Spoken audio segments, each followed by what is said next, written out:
Oi gente, tudo bem com vocês? Bem-vindos a mais um vídeo. Hoje eu tô aqui então para tentar convencer vocês, sim, a lerem essa série maravilhosa chamada As Brumas de Avalon, da Mary Zimmer Bradley. Eu estou aqui com apenas 3 dos 4 livros, porque o primeiro está emprestado. Eu não sei se vocês conhecem As Brumas de Avalon, mas ela é muito famosa, ela é uma das versões então para a vida, né, enfim, sobre a vida do Rei Arthur e a Távola Redonda, aquela coisa toda.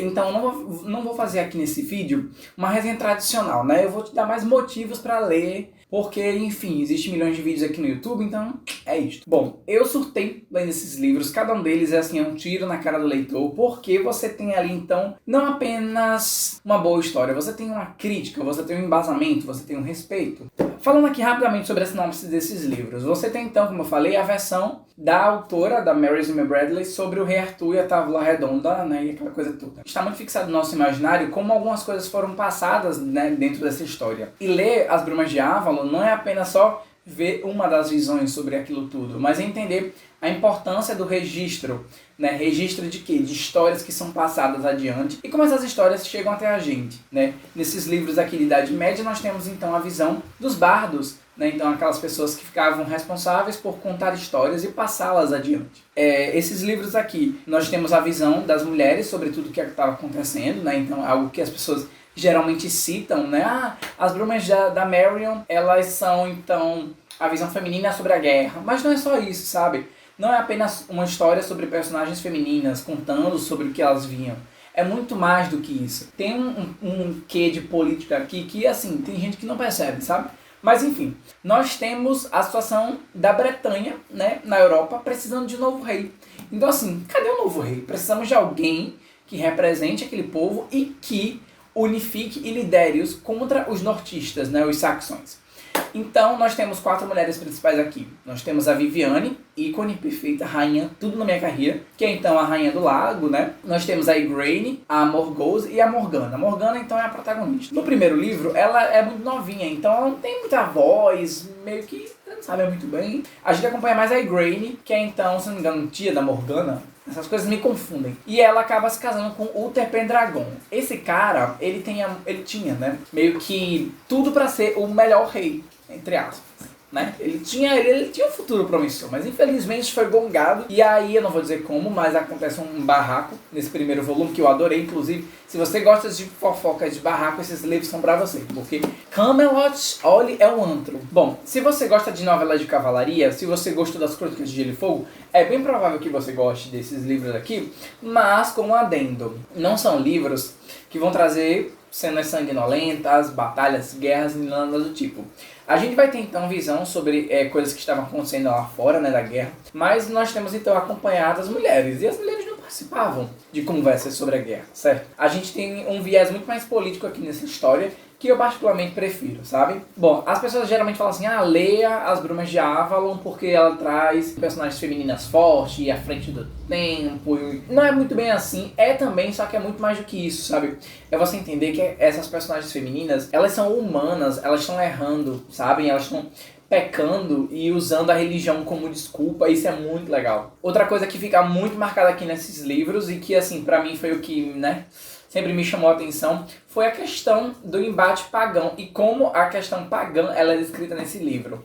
Nós temos Avalon, então, que é esse lugar que fica na floresta, um lugar protegido por brumas e que nem todo mundo consegue chegar até lá. É um local de preparação para as mulheres, né? As mulheres saem de lá sacerdotisas, né? Senhoras dos lagos. É bacana ver toda essa construção. Você passa muito tempo dentro de Avalon também, acompanhando esse treinamento, de certa forma, da Morgana, propriamente dita, e de outras mulheres. Avalon, ela traz um quê de representatividade simbólica da Wicca, por exemplo, porque é o meu parâmetro, tá, gente? Como uma visualização e como um espelho de como a religião pagã, ela é muito rica, ela é muito incrível, ela é vasta e que as pessoas ainda estereotipam. Tem um momento aqui nesse livro, nesses livros, eu acho que é no 3º volume, ou é no final do 2º, eu não lembro mais, que a história, assim, tem um episódio que se passa no País das Fadas, né? E assim, é um momento que tem um tom muito onírico, então você não sabe se aquilo realmente está acontecendo, e por mais que ali esteja se passando um ano, lá fora no mundo real já se passaram 3. Bom, as simbologias utilizadas aqui nesses livros são muito legais, mas aqui, por exemplo, para quem estuda Wicca, né, você consegue ver a imagem da rainha, aliás, da deusa, a simbologia com a gratidão, com o corpo feminino, com a terra, né, já que as brumas, tudo que se desenrola em Avalon tem a ver com a natureza, com carvalho, com árvores. Não é pra tanto que o último volume se chama então Prisioneiro da Árvore.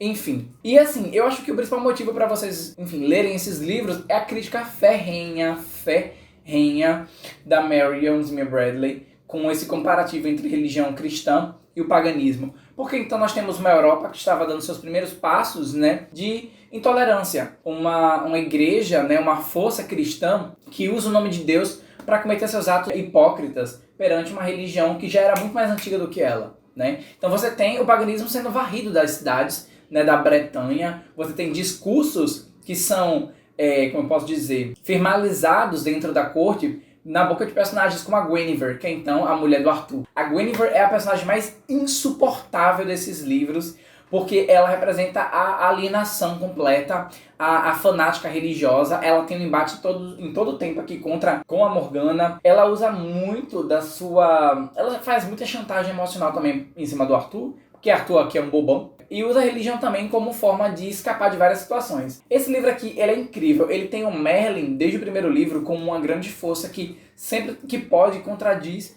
aos discursos religiosos. Mas chega um momento que você não consegue. Sabe aquela coisa do Andorinha só não faz verão? Então, o todo engole ele. É óbvio que assim, se você for um amante de história, se você gosta de história, você vai entender então que a Idade Média, a caça às bruxas, foi muito utilizada aqui como plano de fundo, né? Até porque tem muitos personagens nessa história que usam o termo bruxa para ofender. E assim, no paganismo, isso não é ofensa, né? Você ser bruxa ou bruxa natural, né? Que até onde eu sei não tem tanta ligação com uma religião específica. Mas enfim, nós temos então a hipocrisia do próprio rei Arthur, porque ele chega ao poder, ele se torna rei muito sobre a influência pagã, né? Então, não vou dizer o que acontece, mas ele chega de certo modo lá com muita presença pagã até o reino que até então era do Uther. E ele começa a ser hipócrita depois de um tempo, porque ele esquece de onde ele veio, sabe? Ele esquece quem ele é. E enfim, e aí vocês vão ter que ler para entender como é que essa coisa vai acontecer. Mas gente, acontecem umas coisas. O final do segundo volume,